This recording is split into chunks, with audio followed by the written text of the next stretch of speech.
Plisosni hashi bo'ladi, poddelkasi $40 variant. Bunisi original $140 variant. Ikkalovini solishtiramiz. Samsung K bo'ladi poddelkada oxirida. Bunda hech qanaqa originalligini aniqlaydigan narsa yo'q. Bunda mana originalligini aniqlaydigan narsa. Bularda birinchi aniqlaydigan narsalar shuni orqasiga qaraysilar. Mana shunaqa poddelkada shunaqa yozuv bo'ladi. Hech nima yo'q deganidek hisob. Originalda bo'lsa mana poddelka plisosni turbasi, original plisos turbasi. Original plisos shlankasi va poddelka plisos shlankasi. Poddelka plisosni nasatkasi, original plisos nasatkasi Samsung yozuvlari bilan.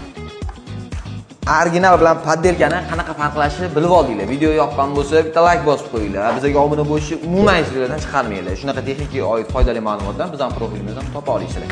Endi sizga qaysi mahsulotni original bilan poddelkasini oradagi farqlarini tushuntirib beraylik. Kommentariyada yozib qoldiringlar.